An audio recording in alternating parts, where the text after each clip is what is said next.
రాష్ట్రంలో పునరుత్పాదక ఇంధన ప్రాజెక్టులు నెలకొల్పేందుకు ఎన్టీపీసీకి చెందిన ఎన్టీపీసీ గ్రీన్ ఎనర్జీ లిమిటెడ్ 1.87 లక్షల కోట్ల భారీ పెట్టుబడులు పెట్టేందుకు ముందుకొచ్చింది.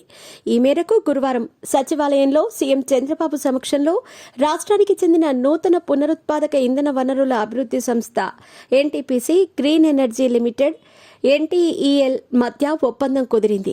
దీని ద్వారా రాష్ట్రంలో దాదాపు 1.06 లక్షల మందికి ఉద్యోగ ఉపాధి అవకాశాలు లభించనుండగా రానున్న 25 ఏళ్లలో ప్రభుత్వానికి 20,620 కోట్ల మేర వివిధ రూపాల్లో ఆదాయం సమకూరనుంది. ఈ ఒప్పందం సందర్భంగా సీఎం చంద్రబాబు మాట్లాడుతూ ఇంధన రంగంలో ఏపీని అగ్రగామిగా నిలిపేందుకు ఈ ఒప్పందం కీలక అడుగు అని పేర్కొన్నారు.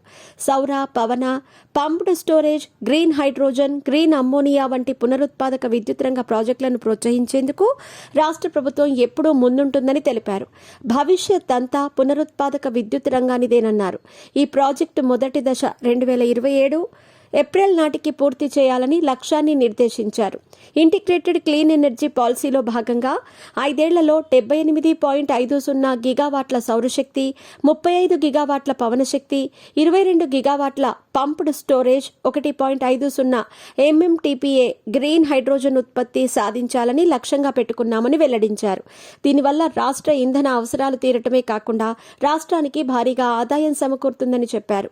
పునరుత్పాదక ఇంధన రంగంలో నిబద్ధతతో ప్రణాళికాబద్ధంగా అడుగులు వేస్తున్నామని, ఇందులో రాష్ట్రాన్ని దేశానికే ఆదర్శంగా నిలుపుతామని పేర్కొన్నారు. కాలుష్య రహిత ఇంధన వనరుల ఉత్పత్తికి కృషి చేస్తున్న కేంద్ర ప్రభుత్వానికి తమ సహకారం ఎప్పుడూ ఉంటుందని సీఎం తెలిపారు. ఎన్ఆర్ఈడీసీ ఏపీ ఎన్టీఈఎల్ భాగస్వామ్యంతో 25 గిగావాట్ల సామర్థ్యం ఉన్న సౌర, పవన, హైబ్రిడ్ విధానాల ఇంధన ప్రాజెక్టులను అభివృద్ధి చేయాలని ఎన్టీపీసీ లక్ష్యంగా పెట్టుకుంది. 0.5 ఎంఎంటీపీఏ గ్రీన్ హైడ్రోజన్ను ఉత్పత్తి చేయనుంది. దీనికి అదనంగా రాష్ట్రంలో వివిధ ప్రాంతాల్లో 10 గిగావాట్ల సామర్థ్యంతో పంప్డ్ హైడ్రో ప్రాజెక్టులను అభివృద్ధి చేస్తుంది. ఈ ఒప్పంద కార్యక్రమంలో ఇంధన శాఖ మంత్రి Gottipati Ravikumar, NTPC green CMD Gurdeep Singh, NTEL ED R Sarangapani, ఇంధన శాఖ ప్రత్యేక ప్రధాన కార్యదర్శి కె విజయానంద్ తదితరులు పాల్గొన్నారు.